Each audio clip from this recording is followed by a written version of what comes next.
এক হোমের ছাত্রকে এবং তার মাকে মিনিবাসে উঠতে না দেওয়া চাঞ্চল্যকর অভিযোগ উঠল। এতে ক্ষমা চাইল প্রশাসন, ক্ষমা চাইল মিনিবাস সংগঠন। দুর্গাপুরের দয়ানন্দ এলাকার একটি বেসরকারি হোমে পড়াশোনা করে পানাগড়ের বিশেষভাবে চাহিদাসম্পন্ন শিশুরা।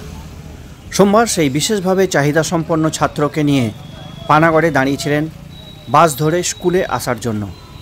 তখনই একটি মিনিবাস ওই মহিলাকে দেখে দাঁড়ায়। তারপরে বিশেষভাবে সক্ষম ছাত্রকে দেখে বাসে উঠতে দেয় না। তারপরেই বিশেষভাবে সক্ষম ছাত্র মা সমস্যায় পড়ে যান। পরে কোনো রকমে অন্য গাড়িতে করে দুর্গাপুরের দয়ানন্দের হোমে আসেন তিনি। বিষয়টি নিয়ে হোমের আধিকারিকদেরও জানালেন। এই ঘটনা জানাজানি হতেই সোশ্যাল মিডিয়ায় গর্জে ওঠেন বুদ্ধিজীবী সমাজ। অভিযোগ যায় দুর্গাপুর মহকুমা প্রশাসনের কাছেও।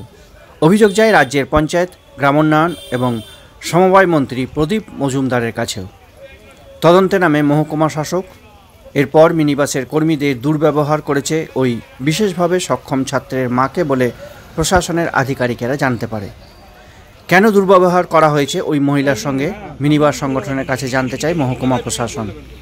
ভুল স্বীকার করে মিনিবাস প্রশাসন, মিনিবাসের সংগঠন।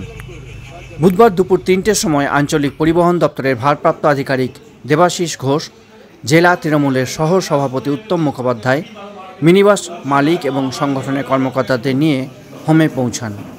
বিশেষভাবে সক্ষম ছাত্রের মায়ের কাছে এবং হোমের আধিকারিকদের কাছে হাত জোর করে ক্ষমা চান তাঁরা।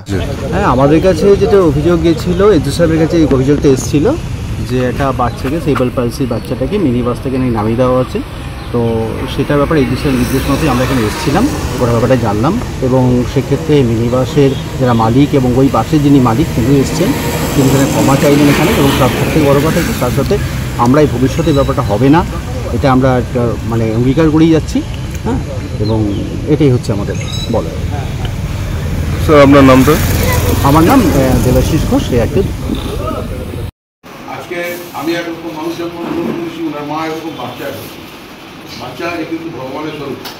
কারণ একে সবটা দেয়নি, ভগবান নিজের কাছে কিছু রেখে নিয়েছে। এই বাচ্চাটা যদি কেউ সেবা করতে পারে সেটা কিন্তু ভগবানকে সেবা করে, এটা কিন্তু মাথার মধ্যে রাখবে। আমি আপনাকে সবসময় আপনি এগিয়ে চলুন, আপনার সঙ্গে আসুন, সঙ্গে রাজিশ থাকবে এবং স্কুলের যে আপনি অবস্থা ও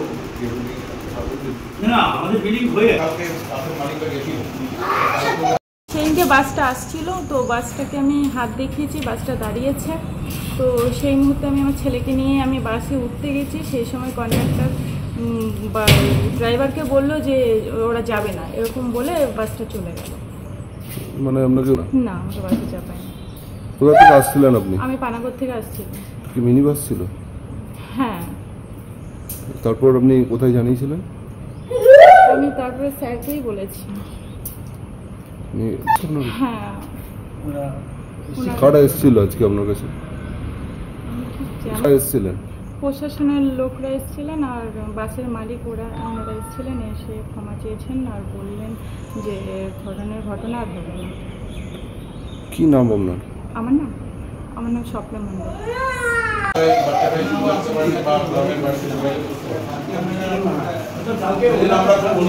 আমাদের মন্ত্রী মশাই প্রদীপ মজুমদার দা আমাকে বারবার ফোন করে বলেছেন যে তুমি ব্যাপারটা নিয়ে দেখো।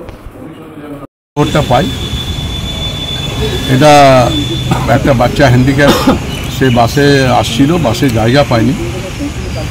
খালাসি বা বাসের ড্রাইভার যে ছিল তার বন্দোবস্ত করা উচিত ছিল, সে হয়তো কোনো বাসে হয়তো ভিড় থাকার জন্য করতে পারেনি।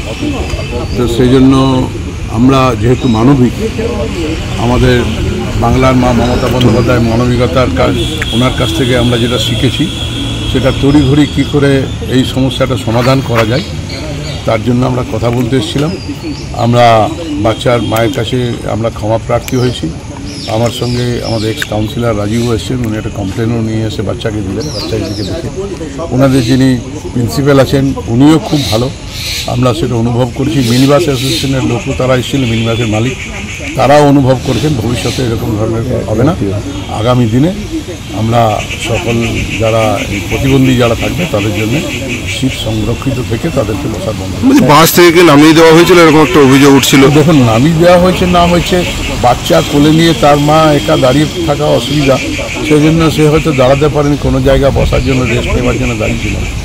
তো সেরকম ধরনের যদি অভিযোগ আছে, অভিযোগ তো আমাদের অনেক উপর লেভেলে এআরটিও সাহেব থেকে শুরু করে ডিও সাহেব থেকে শুরু করে আমাদের মাননীয় মানবিক মন্ত্রী প্রদীপ মজুমদার যার নলেজে গেছে, উনিও খুব এটার সঙ্গে অস্বস্তি বোধ করেছেন।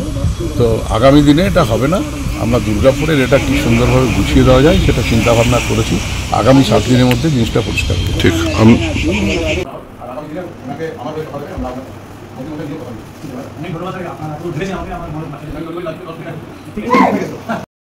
গতকাল আমাদের এখানে আমি একটি যে স্কুল চালাই, প্রতিবন্ধী যে স্কুল দুর্গাপুর স্টার নামে, আমি তার সম্পাদক গৌতম ভট্টাচার্য।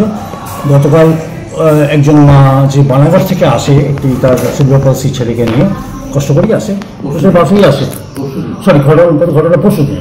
তো পরশু দিন ফেরার সময় এই স্কুলে আসার সময় সিটি সেন্টার থেকে বাসে চাপে, যেমন সে রোড চাপতে সেরকম গেছিলো।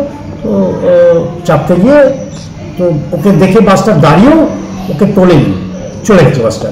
তো পরে ও একটু সাফারিংসের মধ্যে পরে আবার 10 মিনিট 15 মিনিট ওয়েট করার পর আবার পরের বাস ধরে আসে। তো স্বাভাবিক কারণে এই ব্যাপারটাই সে আমাকে জানায় যে আমাকে আমি যেহেতু প্রতিদিন যাওয়া আসা করে, তো পরে ওকে চেনে, সবাই মনে হয় চেনে না।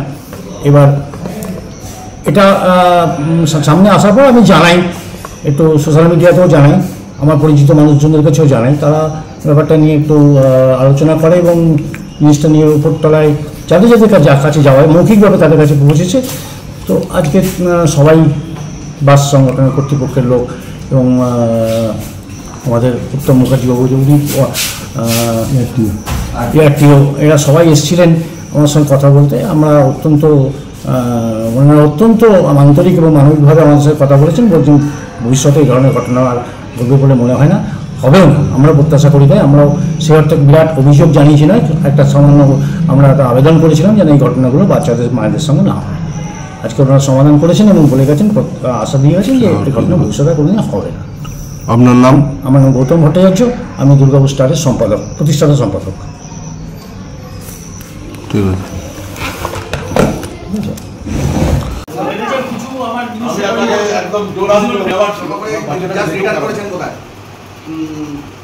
উনিও তো বোধহয় আপনার সাথে শরৎচন্দ্রের ওপর থেকে আমি নামটা ভুলে গেছি, ওনার সাথে মাঝে মাঝে কথা হয়। ঠিক আছে, ওটা কোনো অসুবিধা নেই। ঠিক আছে, আসেন পাড়াঘর থেকে 2-3 জন আসেন। ঠিক আছে, আয়ুষ্মান আর একটি ছোট্ট বাচ্চা আছে এই বাসেই আমার স্কুল আছে, তো ওরাও এই ধরনের সমস্যা ফেস করছে, কিন্তু মা মেনে নিয়েছে, ব্যাপারটা নিয়ে অ্যাডজাস্ট করে নেয়। প্রবলেমটা তো এটা নিয়ে অভিযোগ করা যায় না, এত বড় সেগুলি করে নিয়ে দাঁড়িয়ে থাকতে হয় বলে কেন না বাসের ব্যাপারে এবারে পানিশমেন্টের ব্যাপার করা হচ্ছে, আমি ওদের ইউনিয়ন সেক্রেটারি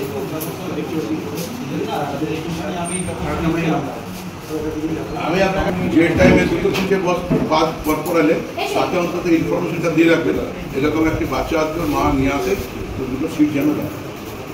অ্যাকচুয়ালি এটা বলি দুটো স্টেশন বাস আসে, ধরুন আগে তো উঠে আরে সাহেব শুনুন, বিকল্প রাস্তা আমি এক্ষুনি করে কিচ্ছু বলার দরকার নেই, কিচ্ছু বলার দরকার নেই, আমি বিকল্পের ব্যবস্থা করে দিচ্ছি। আমাকে 4 দিন সময় দেন, যে কোনো গার্জেন যে কোনো বাচ্চা মিনি বাসে উঠলে বুঝতে পারবে শিক্ষা। আমি বিকল্প বলছি প্রশাসন লেভেল বা আমাদের লেভেলে আমরাও কিন্তু আমরা বিকল্প রাস্তা অফিসারের সঙ্গে